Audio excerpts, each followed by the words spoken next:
allez bien et aujourd'hui je vous retrouve pour parler coiffure. Vous êtes souvent nombreuses, surtout sur mon compte Instagram, à me demander comment je fais pour me faire un si beau chignon sur la tête. Bon, bah c'est tout simple et très basique.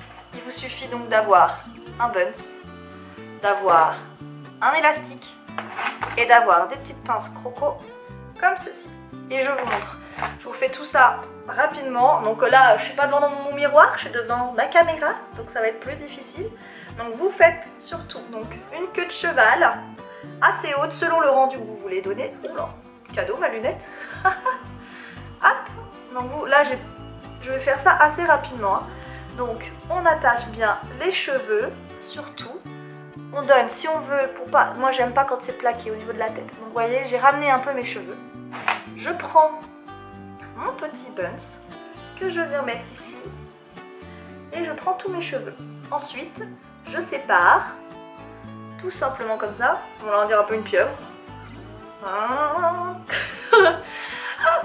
Et après, vous prenez vos cheveux comme ceci. Tac, tac. Je sais pas si vous voyez bien. Hop, et vous vous munissez de vos petites pinces croco que vous venez mettre donc juste là. Hop, tac, tout simplement. Vous prenez notre pince croco. Hop. Et on vient remettre juste ici. Hop là. Et on ramène le reste de cheveux, tout simplement. On reprend une autre pince. Tac. Et voilà. Vous voyez, mon petit chignon est fait. Je vous montre, je tourne pour vous montrer. Donc là, normalement, ça doit être pas trop mal. Tac. Et voilà. Bon, là, j'ai une petite mèche de cheveux. Vous venez mettre une petite pince croco. Hop. Et le tour est joué. Un beau petit chignon. Ça donne un volume de fou. J'ai l'impression que j'ai une tignasse énorme. Mais non, j'ai pas beaucoup de cheveux. J'ai les cheveux qui m'arrivent ici. Milo. Et voilà, tout simplement un petit chignon rapide et efficace. J'espère que cette petite vidéo vous aura plu. Et puis maintenant, j'ai hâte de voir vos petites photos avec vos petits chignons. N'hésitez pas sur Instagram à venir taguer Crazy Housewife avec le hashtag. Et comme ça, peut-être que je pourrai retrouver vos petits chignons. Allez, très bonne journée à vous.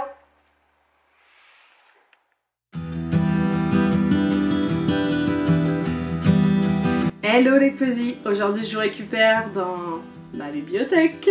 Alors aujourd'hui on va parler d'un sujet bête, mais pourtant qui va être fort utile chez vous. Est-ce que vos enfants ont peur la nuit? Est-ce que vos enfants pensent qu'il y a des monstres dans leur chambre?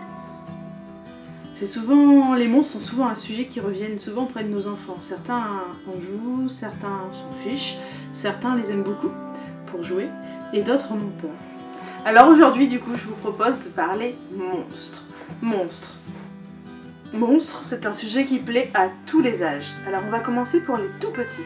Pour les tout petits, je vous ai sélectionné dans ma bibliothèque un petit livre qui s'appelle Va-t'en, grand monstre vert. Ce livre est parfois assez connu, donc peut-être que vous le connaissez déjà. Si vous ne le connaissez pas, il mérite un coup d'œil. Alors c'est un livre que je dirais pour les plus petits jusqu'à 4 ans environ, mais les plus grands l'aiment encore beaucoup. C'est un livre dans lequel il faut mettre de la voix. Un monstre va apparaître et le but va de le faire disparaître. Grand monstre vert à 2 grands yeux jaunes, un long nez bleu turquoise, une grande bouche rouge avec des dents blanches et pointues, 2 petites oreilles tordues, des grands cheveux violets ébouriffée et une grosse tête verte effrayante. Mais tu ne me fais pas peur, alors partez cheveux violets ébouriffés, partez petites oreilles tordues, va-t'en long nez bleu turquoise, va-t'en grosse tête verte, va-t'en grande bouche rouge, partez dents blanches et pointues, partez, grands yeux jaunes. Va-t'en, grand monstre vert. Et ne reviens jamais.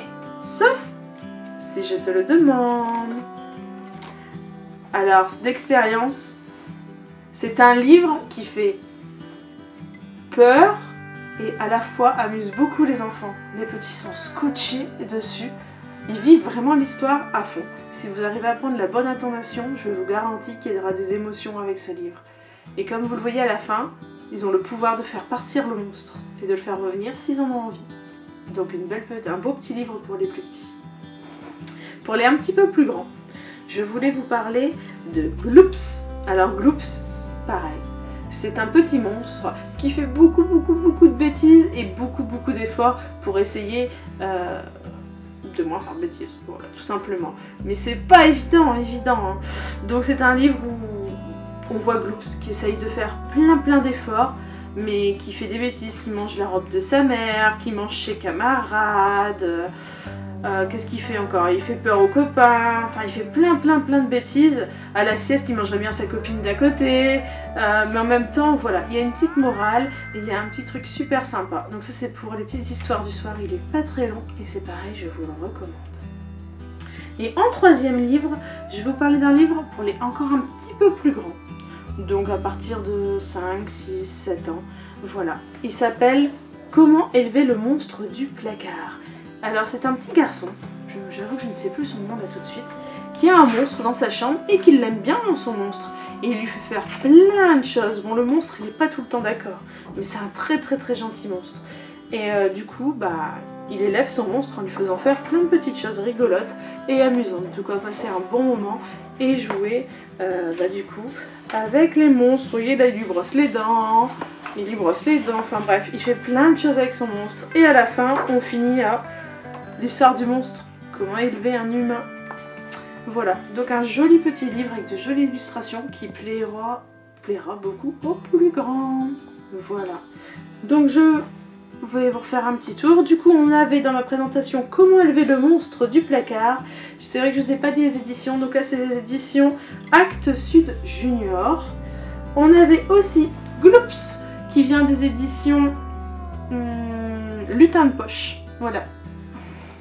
Et on a le Grand Monstre Vert, non Va-t'en Grand Monstre Vert des éditions Ed Amberley. Voilà, j'espère que du coup ma petite rubrique vous aura plu, vous aura apporté plein de nouvelles idées pour votre future bibliothèque. Et je vous dis à bientôt avec un DIY enfant ce coup-ci. Allez, à bientôt les cozy.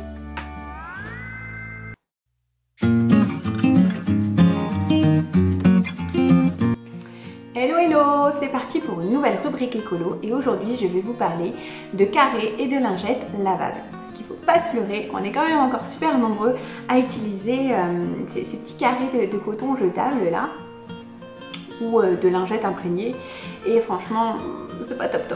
Déjà parce que le coton il n'est pas fabriqué tout près, il utilise beaucoup d'eau, beaucoup de pesticides aussi, et tout ça pour finir en déchets, voilà quoi. Et en plus, si on utilise des lingettes, on vient rajouter par-dessus une lotion qui bien souvent contient des composants cracra. Bref, le bilan il n'est pas top. Alors, pour éviter tout ça, il n'y a pas 36 solutions, il y a le lavable.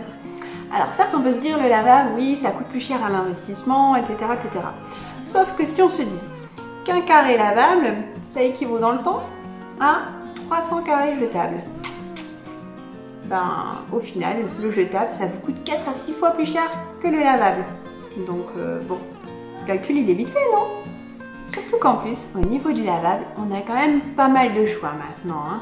Donc ici à la maison, on a plusieurs typologies de carrés, de disques et de lingettes lavables. Donc je vais vous montrer un petit peu ce qu'on a, sachant qu'il en existe d'autres, hein. Après il n'y a pas de souci, chacun prend ce qu'il veut. Moi j'ai à la maison du coton. Alors, il y a des carrés comme ça, vous voyez, ils sont super jolis. Ils proviennent de la créatrice Les Jolies Cocottes. Si vous voulez la retrouver, elle est sur Instagram. Et donc, elle propose des carrés comme ça. On a de l'éponge et du polaire. Les loulous les aiment beaucoup parce qu'en fait, elles sont super épaisses et elles sont toutes douces aussi. Vous voyez, de toute façon, elles sont assez pâlies parce qu'elles sont utilisées très régulièrement. Donc ça, ce sont celles des loulous qui sont toutes belles. Et ensuite, on a encore d'autres aux loulous qui sont moins jolies, beaucoup plus simples. En fait, ce sont des lingettes que j'ai fabriquées moi-même avec l'aide de belle maman. Alors déjà ce qu'il faut savoir c'est que moi je suis nulle en couture. Et pourtant c'est moi qui les ai faites. Alors c'est tout simple, il suffit d'acheter un peu de tissu éponge dans un magasin de tissu traditionnel. Hein. Moi j'avais pris deux couleurs, du bleu et du rose. Voilà, j'étais très inspirée. Et ensuite il suffit à la machine de surfiler. Donc vous pouvez en faire différentes formes, différentes tailles, des petites, des grandes. Moi je me suis amusée aussi hein, à faire du surfilage de couleurs. Ça donne un petit côté sympa, sauf que du coup on voit tous les défauts, hein, oui. Mais bon, le principal c'est que ça tient. Parce que ces lingettes là, alors celle-là elle a 8 ans, l'âge de Chouquette, je les ai fait quand j'ai eu Chouquette. Et celle-ci elle a 4 ans, l'âge de T-Boy, quand j'ai fait un petit rapport. Et franchement au niveau tissu, je pense qu'au total j'en ai eu à peu près pour 20 € de tissu pour faire une centaine de lingettes. Donc bon, vous voyez c'est pas si cher que ça. Bon, par contre c'est pas méga joli mais c'est super pratique d'usage. Et en plus si vous pouvez récupérer de l'éponge, de vieilles serviettes de toilette à vous, de vieux peignoirs, ben, c'est encore plus bénéf quoi. Également au coton, alors ça c'est pour moi, ce sont des disques démaquillants. Donc là on est sous un fond marron. Elles sont très jolies ici. Alors, je les ai eu dans un petit pochon comme ça, c'est pratique à transporter en voyage. Et ça me provient de la créatrice Leila Main de Fée que j'ai découvert dans la Green Life Box. Et qui sont super épaisses et super douces aussi. Voilà pour le coton. À savoir que vous pouvez aussi en trouver en fibre de bambou, en fibre de chanvre. Mais alors moi mon coup de cœur c'est la fibre d'eucalyptus. Je vous montre ça. Et donc pourquoi j'aime beaucoup la fibre d'eucalyptus? C'est bien simplement parce que déjà c'est hyper doux. Donc pour les peaux sensibles c'est génial. Et pour le démaquillage enfin, je trouve ça parfait. J'ai investi il y a quelques années dans ces petits carrés là de la marque Les Tendances d'Emma. Que j'aime beaucoup parce qu'en fait il y a une face un peu plus rêche, une face vraiment toute douce et la face plus rêche pour démaquiller les yeux, enlever le mascara notamment. Moi je trouve ça super pratique. Donc je les aime beaucoup. Il y a quelques temps je me suis fait un petit plaisir en plus. J'ai passé commande à une créatrice Marinochka, vous pouvez la retrouver sur Instagram. Des petits carrés toujours en eucalyptus. Sauf que notre face est en joli tissu coloré avec de beaux motifs, vous voyez. Enfin voilà, j'aimais bien. Donc c'est mon petit côté un peu princesse quoi. Hein, voilà. Bref, ensuite niveau organisation, c'est très simple. Hein. Nous à la maison, c'est simple. J'ai une grosse boîte comme ça dans laquelle je mets tous les carrés lavables et les lingettes lavables des enfants. Les miennes, je les stocke dans un petit panier comme ça sur mon rebord de lavabo. Les créatrices peuvent aussi vous proposer des petits pochons comme ça, super jolis. Celui-là, c'est celui que j'avais eu avec les lingettes que je vous ai présenté tout à l'heure des loulous de la créatrice Les Jolies Cocottes. Et ensuite, j'ai un bac comme ça, j'ai acheté ça chez Action, hein, franchement, que je mets sous mon meuble de salle de bain et dans lequel on vient déposer les lingettes qui sont sales en attendant de passer à la machine. Parce que pour les laver c'est très simple aussi, un lavage à 30 à 40 avec votre linge classique ou à part si vraiment elles sont très sales. Mais franchement ça se lave tout seul et c'est nickel. Vous voyez moi mes lingettes elles sont pas tachées. Un coup de temps en temps par contre je fais, surtout pour les lingettes blanches là, des Tendances d'Emma, un décrassage avec du percarbonate. Je les mets à tremper avec un petit peu de poudre de percarbonate dans l'eau et ça permet aussi de leur redonner un petit coup de blanc. Voilà, je pense que je vous ai tout dit. J'espère que cette petite présentation vous a plu, qu'elle vous aura donné envie de passer au lavable. Et moi je vous dis à la semaine prochaine dans le réflexe écolo de Lulu.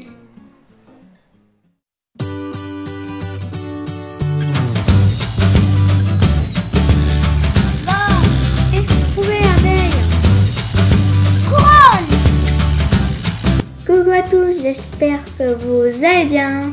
Aujourd'hui, je vais vous présenter Tic Tac Traînette de chez Nathan. C'est un jeu d'observation, de rapidité et de mémoire. Il y a deux types de jeux. Coopératif, tous ensemble contre la grenouille, et compétitif, chacun pour soi. On peut y jouer à partir de 4 ans et de 2 à 4 joueurs. Alors, pour jouer au jeu compétitif, on doit prendre la face grenouille de la tapette. Par exemple, si je pioche l'abeille, je dois le trouver le plus vite possible. Et celui qui le trouve en premier peut gagner le jeton. Les yeux de grenouille et la couronne, c'est des points bonus en fait. On pioche les jetons jusqu'à épuisement et celui qui a le plus de jetons gagne. Pour le jeu coopératif, il faut prendre la face Luciole.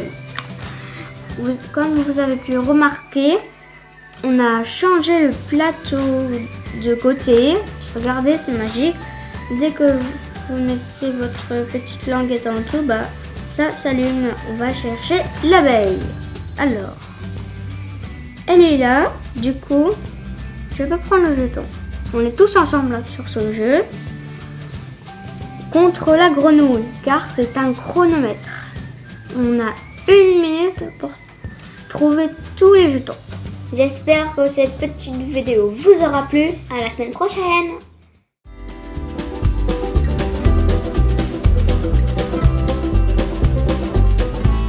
Coucou les crazy, vous allez bien? Alors cette semaine, on va réaliser un wrap pizza. Vous connaissez? C'est une recette très basique, très simple, idéale pour le repas du soir avec une salade.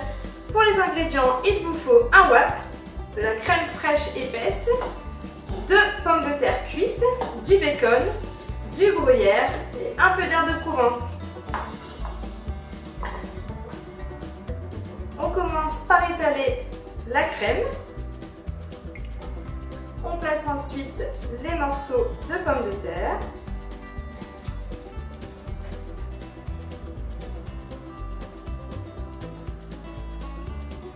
Le bacon. Le gruyère. On est généreux en gruyère parce qu'on adore celle-ci. Et ensuite, on saupoudre d'herbe de Provence. Il suffit ensuite de le placer au four entre 10 à 15 minutes à 180 degrés. Surveillez la cuisson. Et voilà, j'espère que cette recette vous a plu. On se retrouve dès mardi prochain à 18 h sur les Crazy Housewives.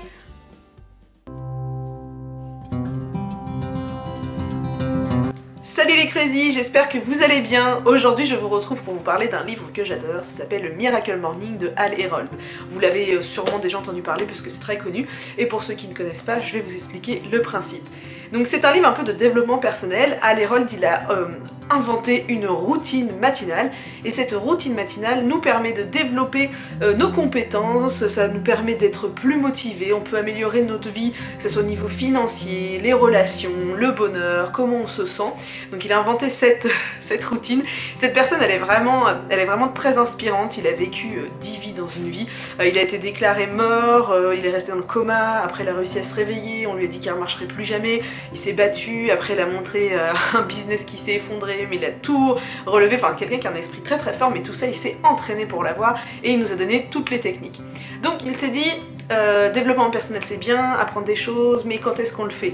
Et il s'est dit le meilleur moment c'est le matin, c'est là où on est le plus opérationnel. Donc il a décidé de se lever 1 heure plus tôt tous les matins pour faire ses exercices. Je vais vous expliquer les exercices, mais avant je vais vous dire il y a 5 étapes à respecter. Alors, la première étape, c'est quand on se couche le soir, on formule ses intentions pour le lendemain matin. Parce que notre cerveau, vous savez, il peut être très embêtant, et si vous vous couchez en vous disant demain je vais pas réussir à me lever, eh ben vous réussirez pas à vous lever. Surtout si vous devez vous lever 1 heure plus tôt et que c'est 5 h du matin, vous allez avoir du mal. Donc on se couche et on se dit demain je vais me réveiller en forme et de bonne humeur, et votre cerveau va vous aider le lendemain matin. L'étape numéro 2, c'est de mettre son réveil un peu plus loin. Si vous le laissez à côté de votre lit, vous allez le réteindre, vous n'allez pas vous lever. Donc on le met plus loin, comme ça on se lève, et c'est la première étape pour que notre corps se réveille. Troisième étape, pour que le corps se réveille, se laver les dents. Le fait de se laver les dents, ça va nous réveiller, nos corps se met en route. Quatrième étape, on boit un grand verre d'eau. On hydrate son corps dès le réveil, ça nous réveille. Et la cinquième étape, on enfile sa tenue de sport. À 5 h du matin, oui, on enfile sa tenue de sport. Et ensuite viennent les exercices. Je vais pas raconter tout le livre parce que ça va être trop long, je vous fais un résumé et après je vous inviterai à aller acheter, télécharger le livre ou vous renseigner sur internet. Alors il y a 6 exercices. Le premier exercice, le S de silence. Pendant 5 minutes, on va rester dans le silence. On peut faire de la méditation, de la respiration, à vous de choisir ce que vous voulez. Au début c'est très très dur, moi j'arrivais pas à tenir 5 minutes, et puis la méditation c'est pas facile, donc vous faites ce que vous pouvez dans le silence. Ensuite le A comme affirmation. Pendant 5 minutes vous allez faire des affirmations positives. Moi je me suis fait une liste, et tous les matins pendant 5 minutes se répète les affirmations. Ça c'est très important puisque le cerveau enregistre les pensées positives et votre cerveau après il va vraiment être plus positif, les pensées négatives vont s'enfuir. Le V c'est visualisation. Visualisation c'est un exercice qui est plus difficile, moi j'ai du mal, c'est de visualiser où on veut aller, ce qu'on veut devenir. Vous pouvez même vous créer un tableau de visualisation, on verra ça dans une prochaine vidéo, qui vous aide déjà à voir où vous voulez aller et ça permet à votre cerveau aussi d'enregistrer toutes ces informations là et de vous aider. Ensuite, on a le E comme exercice physique pendant 20 minutes. Alors vous n'êtes pas obligé d'aller faire un footing hein, parce que c'est compliqué, surtout à 5 h du mat, mais vous pouvez faire des étirements, vous pouvez faire du yoga, c'est de mettre votre corps en mouvement. Ensuite, on en est où? R comme reading en anglais, lire avec mon bel accent. Pendant 20 minutes vous allez lire, ça c'est hyper important de trouver des livres qui vous inspirent, où vous apprenez des choses, il faut lire, relire, surligner, apprendre des choses, le matin votre cerveau va tout enregistrer. Et enfin on a le S de scribing, toujours mon bel accent, pour écriture. Pendant 20 minutes, vous allez coucher sur le papier vos objectifs, vos gratitudes, vos ressentis. Vous pourrez revenir plus tard et vous verrez l'avancement que vous avez fait et ça permet aussi d'évacuer beaucoup de choses. L'écriture est très très importante. Donc ça, c'est les 6 exercices à faire et normalement, ça prend à peu près 1 heure. Après, on sait bien que dans la vie de tous les jours, c'est pas toujours facile, donc on peut l'adapter et le faire les savers en 6 minutes. 1 minute de chaque exercice et ce sera déjà vraiment bénéfique pour vous. Alors, ce livre, je l'ai adoré. Cette méthode, je l'ai adorée. Mais ce que je n'ai pas adoré, c'est me lever à 5 h du matin. C'est juste pas possible chez moi parce que mes enfants passent encore une bonne partie de la nuit avec moi. Et mes enfants, dès que je mets un pied par terre, ils se réveillent. Et avoir toute la maison réveillée à 5 h du matin, c'est pas possible pour moi. Je ne sais pas chez vous. Alors je sais que j'ai des amis qui arrivent à le faire, mais moi ce que je vous conseille, c'est de faire ces exercices-là. Que vous les fassiez le matin, l'après-midi ou le soir, ou que vous les fassiez en dispatcher parce que c'est pas possible autrement, et ben faites-le et je vous assure que c'est vraiment bénéfique et surtout de refaire le bilan de temps en temps et de voir notre avancée. Moi clairement je ne le fais pas le matin, je le fais en dispatché, je fais ma lecture le soir, l'écriture l'après-midi, je fais mes exercices et dès que je le fais plus, je me sens vraiment beaucoup moins bien. Donc ce livre c'est Miracle Morning, vous pouvez le télécharger en PDF, vous pouvez l'acheter, il est vraiment super, c'est un de mes livres préférés. J'espère que cette vidéo vous a plu et que vous ferez des petits exercices, même si vous ne les faites pas à 5 h du matin. Je vous retrouve mardi prochain pour la prochaine émission. Donc j'espère que cette présentation vous aura plu, mais non c'est pas fini de parler, c'est pas possible. Ça contre la grenouille. Pourquoi je veux m'arrêter? Bon.